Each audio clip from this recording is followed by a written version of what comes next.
सिद्धाणं नमो आयरीयाणं नमो अध्यायाणं नमो लोय सहसाहुणम। बोलो पंच परमेष्टि भगवान की जय। 1008 आदिनाथ भगवान की जय।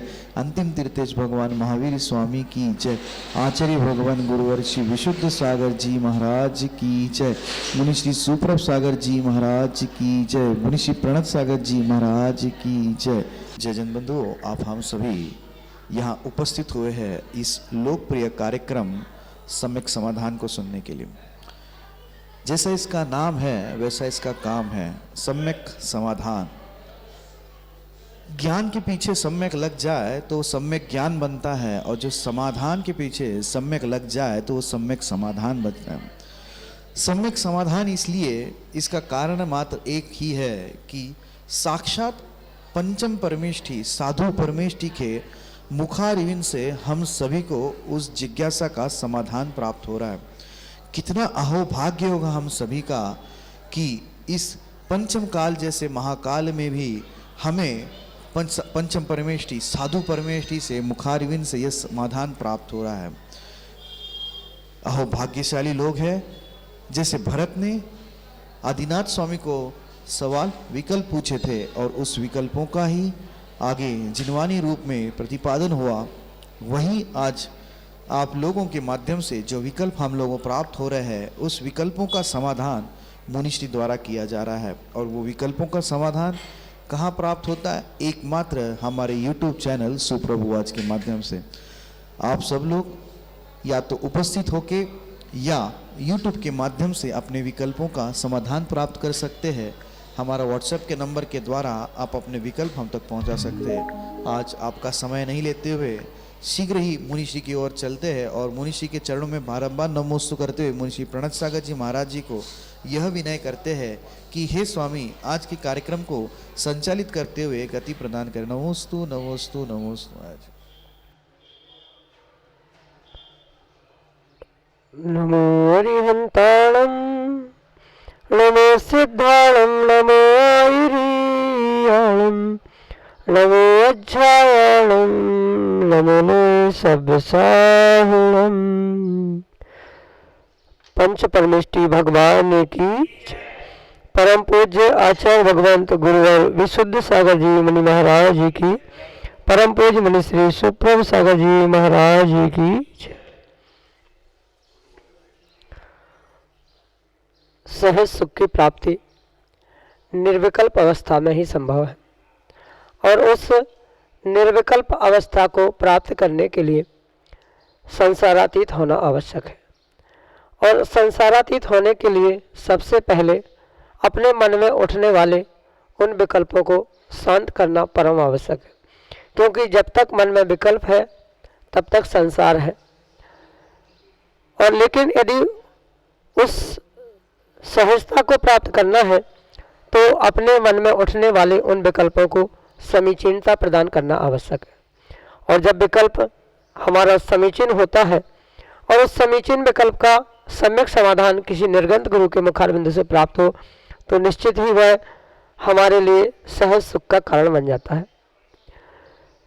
समीचीन विकल्पों का सम्यक समाधान सहज सुख की प्राप्ति का एक ऐसा कार्यकारी उपाय जो हमें अपने मन को निर्विकल्प बनाने के लिए परम कार्यकारी उपाय साबित हो रहा है। देश के विभिन्न प्रांतों से अनेकानेक समीचीन विकल्प हमें यहाँ प्रतिदिन प्राप्त हो रहे हैं और परम पूज्य मुनिश्री आगम के परिप्रेक्ष्य में उनका हम सबको सम्यक समाधान प्रदान कर रहे हैं। आज यह सहजपुर की पावन धरा से प्रारंभ करते हैं अपने सम्यक समाधान को। और आज का पहला विकल्प मुंबई महाराष्ट्र से चेतन प्रकाश जैन परम पूज्य मुनिश्री के चरणों में बारंबार नमोस्तु निवेदित करते हुए अपना समीचीन विकल्प रख रहे हैं कि महाराज जी, हमारे मंदिर जी में भगवान का अभिषेक और शासन देवी देवता का अभिषेक होता है, परंतु गुरुदेव अभिषेक के बाद दोनों का गंधोदक एक जगह डाल दिया जाता है, क्या यह उचित है? हमारे समीचीन विकल्प का सम्यक समाधान करने की अनुकंपा करें। नमोस्तु महाराज जी, नमोस्तु। ओम नमः सिद्धम। परम पूज्य आचार्य भगवान गुरुवर विशुद्ध सागर जी महाराज जी के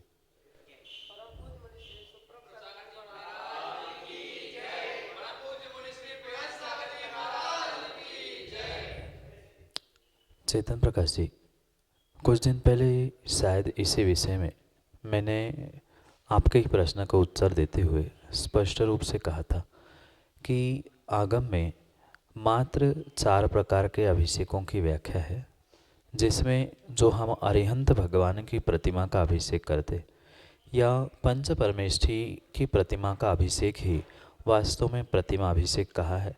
अन्य किसी भी प्रकार का अभिषेक आगम में नहीं लिखा है।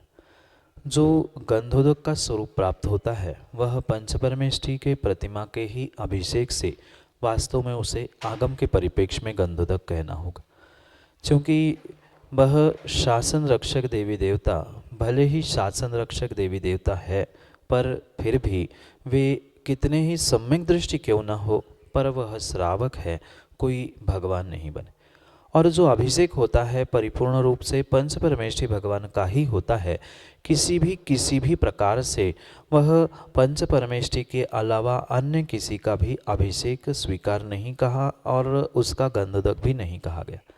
इसलिए पहली बात तो उनका अभिषेक ही नहीं कहा जा सकता है, और फिर वो गंधोदक ही नहीं है तो फिर वह एक साथ करने का, एक साथ सिराने का कहीं से कहीं तक संबंध नहीं आता। इसलिए ये कार्य किंचित भी आगम के परिप्रेक्ष्य में योग्य नहीं है। वास्तविकता में वह जो क्रियाएं की जा रही है, चाहे वह शासन रक्षक देवी देवताओं का अभिषेक हो, उनको भगवान मान के पूजना हो, उनका अभिषेक, उनका ये सब कुछ आगम के परिप्रेक्ष्य में किंचित भी उचित या योग्य कार्य नहीं है। हाँ, उनको सम्मान देना चाहिए एक सम्यक दृष्टि की हैसियत से। वे एक सम्यक दृष्टि श्रावक के अनुकूल है, चतुर्थ गुणस्थानवर्ती है, शासन के रक्षक होने से, देवशास्त्र गुरु के आराधक होने से आयतन तो माने जा सकते हैं, जय जिनेन्द्र करने योग्य है, पर भगवान जैसे उनका अभिषेक पूजा आदि करना किंचित भी आगम के परिप्रेक्ष्य में योग्य नहीं है। इसलिए फिर वह एकत्र करना ये सीधी सी बात है। उस भगवान का जो अरिहंत प्रभु की प्रतिमा का जो गंधोदक था उसके साथ उसको मिला देना, एकत्रित एक स्थान पे जमा देना या सिरा देना, ये परिपूर्ण रूप से उस भगवान के गंधोदक का ही अभिनय है।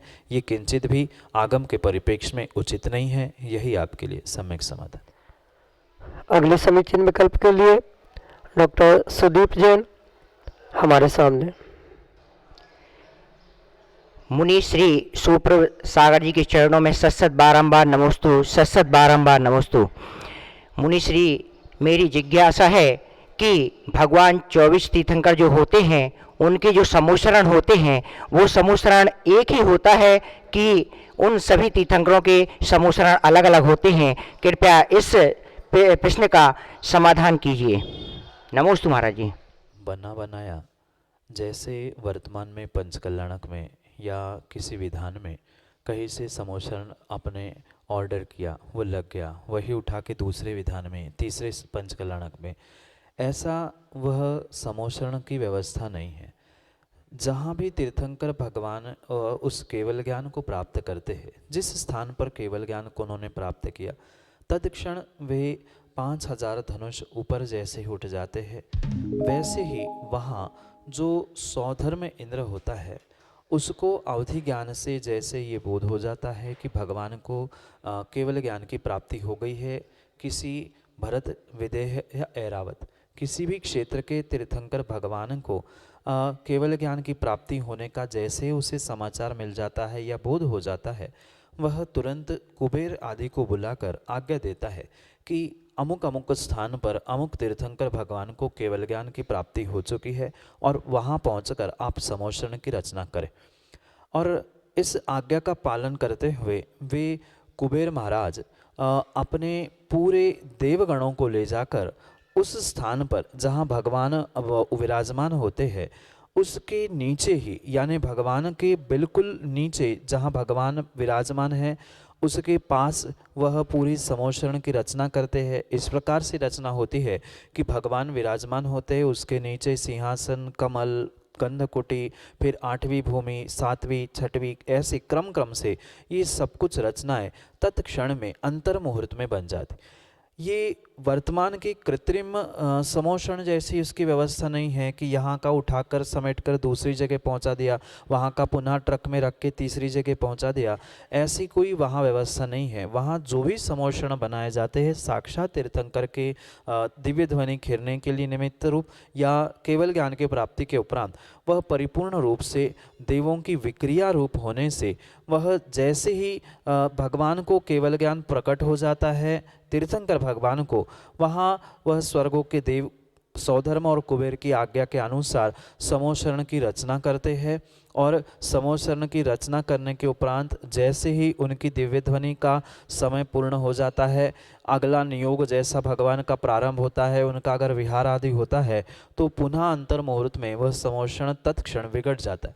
क्योंकि जो भी समोषण बना है परिपूर्ण रूप से वह देवों की विक्रिया है, ना कि वहाँ कोई जैसे वर्तमान में कृत्रिम रूप से कई फोम, थर्माकोल या अन्य किसी भी साधनों से वो कोई नहीं बनता है। वहाँ जो भी सामग्री बनेगी वह परिपूर्ण रूप से देवों की विक्रिया के द्वारा ही वह सब कुछ साधन प्राप्त होते। जैसे फूल है, पेड़ है, पौधे है या भूमि है, ये जितनी भी रचनाएं हैं ये देवों की विक्रिया के द्वारा की जाती है। वह विक्रिया से इन सबको बनाते हैं और जैसे ही समय पूर्ण हो जाता है समोषण का, वह विक्रिया भी बिगड़ जाती है, समोषण भी बिगड़ जाता है। इस कारण से ये समोषण एक का दूसरे में, दूसरे का तीसरे में प्रयोग नहीं किया जाता है। प्रत्येक तीर्थंकर भगवान का समोषण भिन्न भिन्न होता है और शायद आपने ये भी सुना होगा, पढ़ा होगा कि प्रत्येक तीर्थंकर भगवान के समोषण का आकार, व्यास भिन्न भिन्न होता है। क्रम क्रम से जैसे भगवान की अवगाहना छोटी छोटी होती गई है वैसे वैसे ही भगवान के समोषण की भी अवगाहना, उसकी भी व्यास, उसकी भी लंबाई चौड़ाई सब कम होती गई है। इस कारण से हम ये भी नहीं कह सकते हैं कि पिछले भगवान का ही भगवान समोषण लगा है अगले भगवान को, तो वो भी संभव नहीं है। दोनों तर्कों से हमें ये समझना होगा कि भगवान जितनी बार यानी जितने तीर्थंकर बनते हैं वर्तमान में, अपने भरत ऐरावत के निमित्त से 24 तीर्थंकर हो या विदेह क्षेत्र में विद्यमान 20 तीर्थंकर भगवान क्यों ना हो, उनके भी निमित्त से अगर वहाँ समोषण की रचना हो रही है तो वो प्रत्येक समय में नया नया ही समोषण बनता है, एक दूसरे के समोषण की वह प्राप्ति नहीं होती। तीसरा कारण हम इसके साथ ये भी समझ सकते हैं, जो तीर्थंकर भगवान होते हैं वह अनंत सुख, अनंत बल, अनंत वीर्य, अनंत ज्ञान दर्शन आदि के धारी होते। तो सीधी सी बात है, वह जो एक बार भोग चुके हैं, एक बार जो उपभोग कर चुके हैं, पुनः वह दूसरे क्षण में वे ही तीर्थंकर नहीं भोगते। तो फिर एक तीर्थंकर ने भोगा हुआ समोषण दूसरे तीर्थंकर कैसे भोग सकते हैं? क्योंकि जो अनंत भोग, अनंत उपभोग रूप जो अंतराय कर्म के नाश करने से उन्हें प्रकट हो चुके थे, तो वो भी संभव नहीं है। इसलिए वह किसी भी प्रकार से भोगे हुए, उपभोग किए हुए साधनों का पुनः उपभोग नहीं करते हैं। इस कारण से जो तीर्थंकर भगवान नए नए बनेंगे उनके लिए नए नए समोषण 3 कारणों से बनेंगे। यही आपके लिए सम्यक समाधान। अगले समीचीन विकल्प के लिए नौनावर मध्य प्रदेश से हमारे सामने है अष्टम प्रतिमाधारी ब्रह्मचारी सुरेश चंद्र जैन अपने समीचीन विकल्प के साथ। आचार्य गुरुदेव श्री विशुद्ध सागर जी महाराज की जय, मुनि संघ की जय। हे गुरुदेव, मेरी शंका है कि सम्यक दृष्टि और मिथ्या दृष्टि दोनों भोगों को भोगते हैं, किंतु सम्यक दृष्टि के भोग निर्जरा हेतु कैसे कहे जाते? कृपया समाधान कीजिए। गुरुदेव नमोस्तु नमोस्तु। आचार्य भगवान कुंद स्वामी अपने अध्यात्म ग्रंथों में, द्रव्यानियों के ग्रंथों में इस विषय को स्पष्ट करते हुए कहते हैं कि सम्यक दृष्टि के भोग नियम से निर्जरा के साधन हो सकते, होते ही है ये बात भिन्न है, और हो सकते हैं ये बात भिन्न है।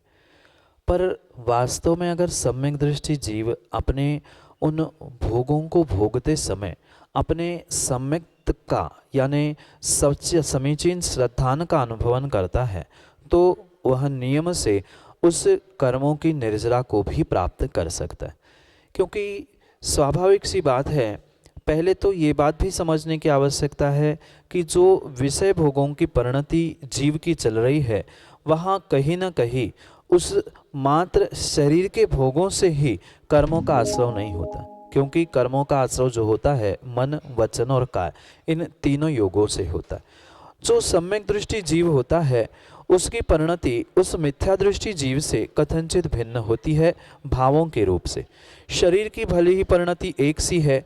जो एक सामान्य श्रावक है, माना कि वह मिथ्या दृष्टि भोजन करता है तो नियम से पाप का ही बंध करता है। पर वही अगर दिगंबर मुनि अपने उस आहारचर्या को प्राप्त करता है तो वहाँ वह सम्यक दर्शन, सम्यक ज्ञान और सम्यक चारित्र के साथ होने के कारण से वह कर्मों की निर्जरा के लिए भी साधन बन सकता है। इस प्रकार से बन सकता है जो मिथ्या दृष्टि जीव है वह कभी भक्ष, अभक्ष, रात्रि भोजन, दिन का भोजन या किसी भी प्रकार का विवेक ना रखते हुए वह शरीर के भोगों को भोगता है। वही एक सम्यक दृष्टि है या महाव्रती है, अणुव्रती भी है, वह भोजन करते समय शोधन करेगा, कम से कम ये विवेक रखेगा। महाव्रती अणुव्रती तो शोधन करके उनकी महाव्रती की तो ऐष्णा समिति आदि होती है, अणुव्रती भी प्रतिमाधारी है तो वह शोधन करके भोजन करता है। सम्यक दृष्टि भी भले ही शोधन करके शुद्धिपूर्वक शुद्ध भोजन नहीं करे, पर उसे इतना तो विवेक है कि मैं कोई अभक्ष्य चीज़ नहीं खाऊंगा, मैं कोई ऐसा गलत कार्य नहीं करूंगा जिससे मुझे बहुत पाप का बंध हो। वह इस दृष्टि से जीता है। ठीक है, मुझे अपने जीवन को जीना है किसी प्रकार से, तो हमें भोजन भी करना पड़ेगा, कुछ अंशों में व्यापार भी करना पड़ेगा। तो उसकी दृष्टि वह क्रिया के साथ साथ वह तत्वों के निर्णय में भी होती है कि मैं जो क्रिया कर रहा हूँ ये मात्र उदरपूर्ति के लिए, जीवन यापन करने के लिए है, ना कि पाप के लिए। उसकी प्रत्येक क्रिया में उसका जो विवेक है कि मैं इस क्रिया में कम से कम पाप को कैसे प्राप्त करूं, ये उसका विवेक उसके लिए निर्जरा का साधन बन रहा है, ना कि भोग निर्जरा का साधन बन रहा है। अंतर इस प्रकार से समझना होगा, एक साथ में जीव दोनों कार्यों को प्राप्त हो रहा है, यानी भोग भी भोग रहा है, पर भीतर जो उसके परिणाम परिणति चल रही है कि ठीक है अब मुझे दिन निकालना है तो रोटी तो खानी ही पड़ेगी, पर सम्यक दृष्टि रोटी खाएगा और वही मिथ्या दृष्टि अभक्ष कोई बाहर बाजार की सामग्री खा लेगा।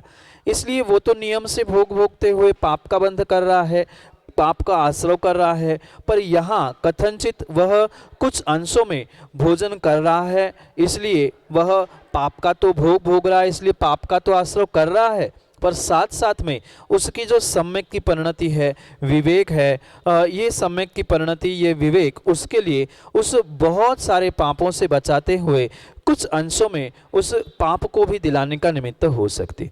इस अपेक्षा से वहाँ आचार्य भगवंत कुंद स्वामी कह रहे हैं कि जो प्रचुर मात्रा में पाप बंध रहा था, उस बंधने वाले पाप को या बंधे हुए पाप की निर्जरा करने के लिए वह कार्यकारी होता है। जैसे अमृतचंद स्वामी भी इस विषय में कहते हैं, एनान सेनम सम्यक त्वम तेनान सेनन बंधनम नास्ति। जितने अंशों में सम्यक दर्शन है उतने अंशों में बंध नहीं है। तो सम्यक दर्शन से बंध होना, निर्जरा होना, ये भिन्न विषय है, पर सम्यक रूप जो परिणाम परिणति चल रही है उसके निमित्त से वह सब कुछ कार्य होता है। कहने का अभिप्राय यही है, जो सम्यक दृष्टि जीव होता है वह परिपूर्ण रूप से प्रत्येक कार्य में अपने विवेक के साथ कार्यों को करता है, क्रियाओं को करता है, और जहाँ जहाँ विवेक है वहाँ वहाँ परिपूर्ण रूप से उस विवेक के निमित्त से उन पापों से बचता भी है, और सातिशय पाप जो हो रहा था, तीव्र पापों से वह सीमित होते हुए बंधे हुए पुराने पापों को भी श्रद्धा के निमित्त से, सम्यक के निमित्त से कुछ अंशों में निर्जरित करने का पुरुषार्थ करता है। माना कि किसी व्यक्ति को 5 लाख का घाटा लग रहा था और वह 5 लाख के घाटे के जगह उसने 10 लाख की कमाई कर ली, तो घाटा तो 5 लाख का कहलाएगा, पर 10 लाख को भी प्रॉफिट रूप समझने की आवश्यकता है। ऐसे भोगों के निमित्त से जीव को पाप तो लगेगा, पर भोगों के साथ जो उसके परिणाम थे, परिणति थी, श्रद्धान था, विवेक था, इसके द्वारा वह परिपूर्ण रूप से उन पापों की सीमा को करते हुए, पुण्य को प्राप्त करते हुए पापों की निर्जरा भी करता है। इस प्रकार से वहाँ समझने की आवश्यकता है। ये अध्यात्मक पूरक व्याख्यान होने से कभी कभी श्रावक व्यक्ति भूल कर सकता है, भ्रम कर सकता है कि सम्यक दृष्टि ऐसा करने से कैसे भोगों को भोगने से निर्जरा कर रहा है। पर वहाँ सम्यक्त जो करणानुयोग से जिसे सम्यक दृष्टि कहा जाएगा, जिसने 7 प्रकृतियों का क्षय क्षयोक्षम प्राप्त किया है, उपशम किया है, ऐसे ही जीव को वास्तव में सम्यक दृष्टि माना जाएगा। और जो सम्यक दृष्टि होगा नियम से वह सम्यक्त्वाचरण चारित्र का पालन करेगा। सम्यक चारित्र नहीं कह रहा हूँ, सम्यक्त्वाचरण चारित्र, सप्तव्यसन का त्याग, अष्टमूल गुण धारण करना, अभक्ष्य का सेवन नहीं करना आदि प्रकार का जो सम्यक्त्वाचरण चारित्र है, उस सम्यक्त्वाचरण चारित्र के साथ ही वह भोग भोगेगा। इस कारण से जो उसका सम्यक्त्वाचरण चारित्र है, उसका विवेक है, ज्ञान है, वो उसका सम्यक ज्ञान, सम्यक्त्वाचरण चारित्र उसके लिए निर्जरा के लिए साधन बनेगा। मुख्य कारण उसके पीछे सम्यक दर्शन था, इसलिए उस सम्यक दृष्टि जीव को वह भोग भोगते समय निर्जरा होती है, ऐसा अभिप्राय कुंद स्वामी का है। अगर जीव अभिप्राय को नहीं समझेगा तो हो सकता है भ्रमित हो, सम्यक दर्शन से नहीं अपितु सम्यक दर्शन के बाद जो उसके पास सम्यक ज्ञान रूपी विवेक प्रकट हो चुका है, सम्यक्त्वाचरण रूपी पापों से कम करने को, पापों को कम करने को या पापों को बदलने रूप जो उसके परिणाम पुरुषार्थ चल रहा है, उसके निमित्त से उसकी निर्जरा है। भोगों से तो पाप है पर प्रचुर मात्रा में नहीं है, कम होते हुए अन्य क्रियाओं के विवेक से आदि से सम्यक चारित्र से वह निर्जरा को भी प्राप्त होता है। इसी अभिप्राय से आपको ये सम्यक समाधान। अगले समीचीन विकल्प के लिए सहजपुर मध्य प्रदेश से हमारे सामने हैं सुजीत जैन अपने समीचीन विकल्प के साथ। मुनि श्री के चरणों में बारंबार नमोस्तु, बारंबार नमोस्तु, बारंबार नमोस्तु। मुनि श्री, कुछ लोग मंदिर जी में बार बार अलग अलग प्रतिमाओं के मतलब वो दर्शन करते हैं, छूते हैं, चरण छूते हैं, तो वो मुनि श्री कहाँ तक उचित है या अनुचित है, इसका समाधान करें। नमोस्तु महाराज जी, नमोस्तु। भगवान के चरण छूने में कहीं से कहीं तक दोष नहीं, पर भगवान के चरण छूते समय श्रावकों को बहुत सारे विवेक की आवश्यकता। विवेक से रहित होकर अगर क्रिया की जा रही है तो परिपूर्ण रूप से वह हमारी क्रिया हमारे लिए पाप का आश्रय करने के लिए भी, पर विवेक भी इस प्रकार का हो कि वह विवेक में भी विवेक लगाने की आवश्यकता है। क्योंकि जो भगवान के चरण स्पर्श आदि है, वहाँ ये बात हमें अवश्य समझनी होगी कि हम 3 लोक के नाथ तीर्थंकर भगवान के चरण स्पर्श कर रहे हैं, किसी सामान्य श्रावक या किसी सामान्य माता पिता या किसी अन्य सामान्य व्यक्ति के नहीं कर। और इसलिए ये बात अवश्य समझे कि पहली बात तो चरण स्पर्श करते समय हमें बहुत विवेक सावधानी की आवश्यकता है। किसी एक प्रतिमा के चरण छूते समय हम दूसरे भगवान की प्रतिमा का अभिनय कर रहे हैं, माना कि बड़े प्रतिमा भगवान के चरण छूते समय नीचे वाले भगवान को हमारा दुपट्टा लग रहा है, धोती स्पर्शित हो रही है, या शरीर का कोई हाथ अंग अवयव लग रहा है जिसके कारण से वह अभिनय प्राप्त हो रही है, तो ये तो सरासर गलत है। पर ये जो बहुत सारे जीवों की ये भ्रांति है कि हमने एक बार भगवान के चरण छू लिए, हमारे हाथ अशुद्ध हो गए, अगर ऐसा हम मानेंगे तो ये बहुत बड़ी हमारी भ्रांति कहलाएगी। क्योंकि वो 3 लोक के नाथ है और 3 लोक के नाथ कभी भी उनके किसी भी शरीर के अंग को स्पर्श करने से आप अशुद्ध होने वाले नहीं। कुछ जीवों का ये भी मानना है कि भगवान के एक बार चरण स्पर्श कर लिए आप अशुद्ध हो गए, फिर दूसरे वस्त्र बदल के आओ फिर अभिषेक करना, ये हमारा एक भीतर का भ्रम है।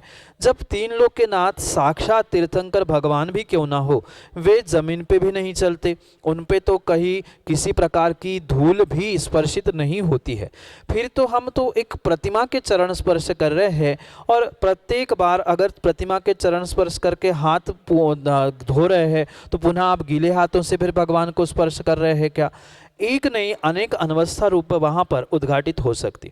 इसलिए ये अवश्य समझना होगा कि ये वह 3 लोक के नाथ है उनके चरण स्पर्श करने में कहीं से कहीं तक किसी भी प्रकार से दोष नहीं है।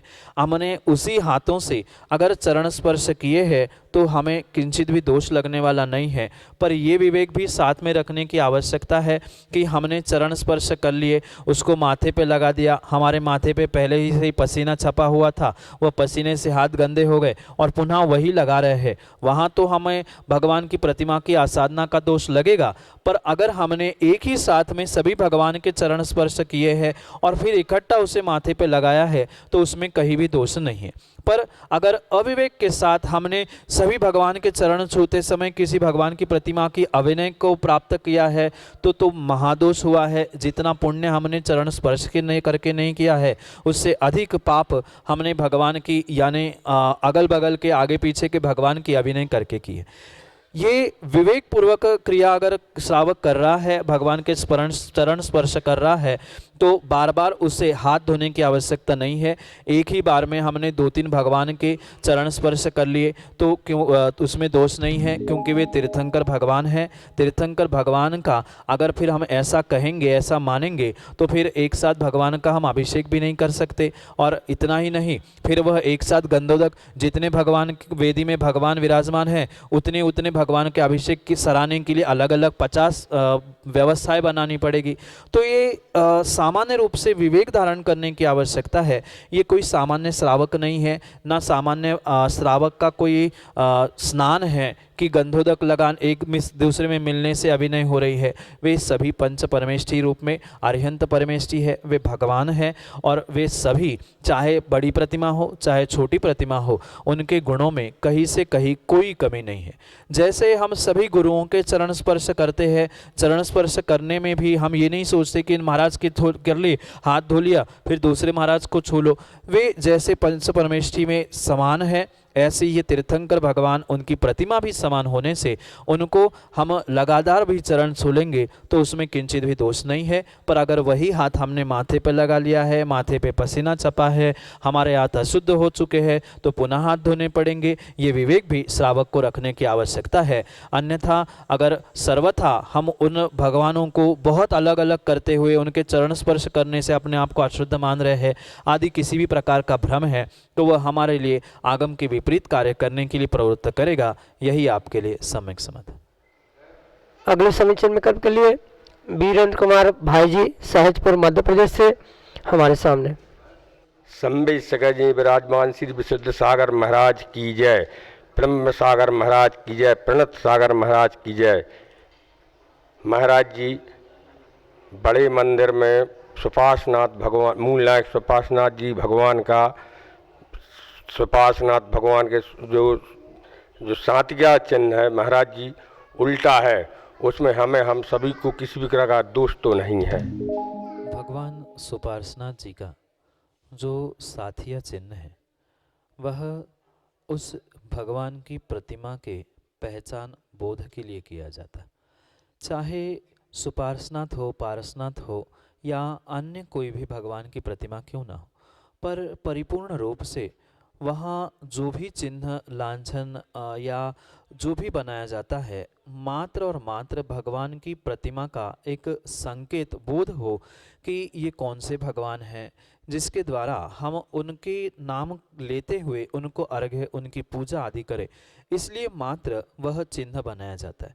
उस चिन्ह का वास्तव में वैसा कोई भगवान की प्रतिमा से संबंध नहीं है कि जिसके कारण से हमें दोष लगे, पाप लगे।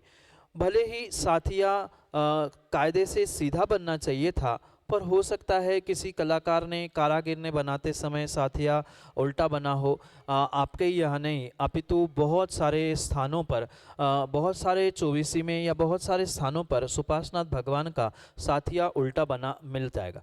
पर इसका अर्थ ये नहीं है कि कोई प्रतिमा में दोष है या पूजा करने में दोष है, वो तो एक संकेत रूप है। जैसे प्रशस्ति लिखते समय किसी के नाम लिखने में कुछ गड़बड़ हो गई तो उसमें भगवान की कमी नहीं है या भगवान में कोई भी कमी नहीं है।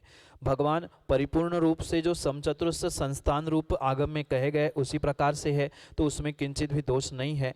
पर जो साथिया कायदे से भले ही सीधा बनाना था, आज भले ही उल्टा बना हो, पर उस उल्टे बने साथिया से अगर हम ये सोचे कि हमें कुछ दोष लग रहा है, तो आपके सोचने से तो दोष लगेगा, पर भगवान के बने हुए उल्टे साथिया से वह नहीं दोष लगने वाला। क्योंकि जो भी पुण्य पाप होता है कथनचित हमारे परिणाम हमारे मन वचन काय से होता है।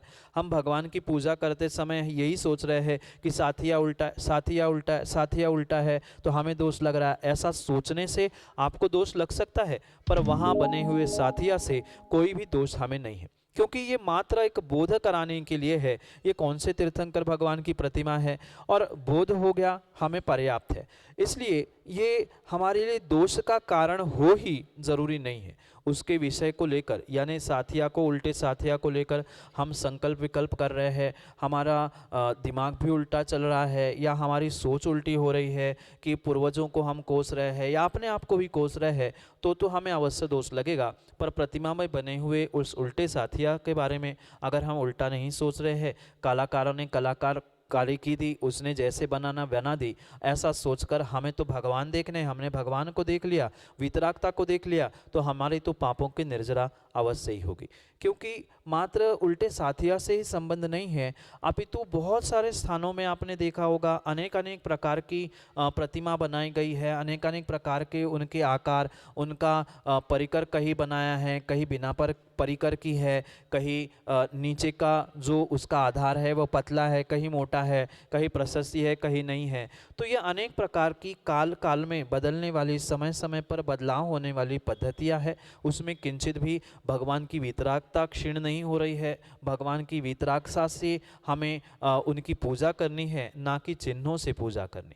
मात्र संकेत रूप वो चिन्ह है, समझने के लिए है, हम समझे और हमने बस जब जान ही लिया है वो सुपार्श्वनाथ भगवान है, तो उनके उल्टी साथिया से हमारा कोई उल्टा काम होना नहीं है। अगर हम वितरागता को देखते हुए परिपूर्ण रूप से उनकी वितरागता की पूजा करेंगे, उसके गुणों में अनुराग करते हुए अगर हम सच्चे भावों से क्रियाओं में पूजा आदि में संलग्न हो जाएंगे, तो नियम से हम अपने पापों की निर्जरा और पुण्य की प्राप्ति के लिए ही निमित्त प्राप्त कर सकते हैं। अगर हमारे में भीतर विकल्प उत्पन्न हो रहे तो वह बंध का कारण हो सकता है, अन्यथा वो भी निर्जरा का साधन बन सकता है।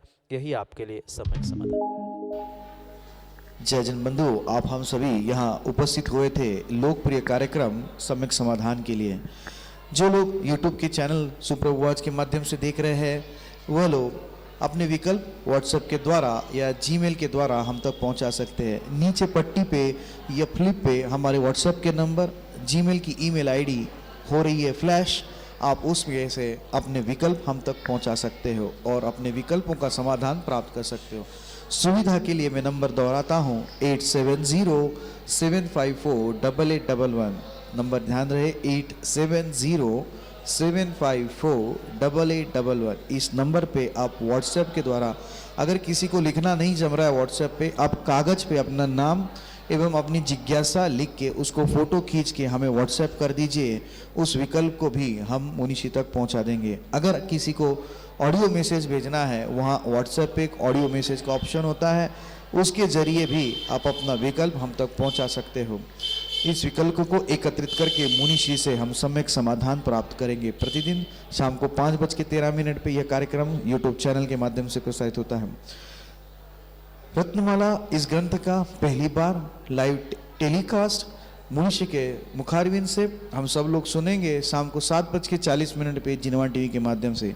प्रतिदिन यह कार्यक्रम शाम को 7:40 पे रत्नमाला, जो अभी तक ऐसा एक अद्भुत ग्रंथ शिवकोटि स्वामी महाराज रचित आज तक उजागर नहीं हुआ था, उसका बहुत सटीक तरीके से व्याख्यान, प्रवचन रूपी व्याख्यान मुनीषी सुप्रभ सागर जी महाराज ने किया है। और प्रतिदिन शाम को 7:40 पे जिनवाणी के माध्यम से इसका प्रसारण होता है। आप सभी लोग लाभ लें। आज के लिए इतना ही, और ही ऐसे नाविन्यपूर्ण कार्यक्रम लेते हुए आप तक जरूर आएंगे। तब तक के लिए सभी को जय जिनेन्द्र और मुनीषी के चरणों में बारंबार नमोस्तु नमोस्तु नमोस्तु।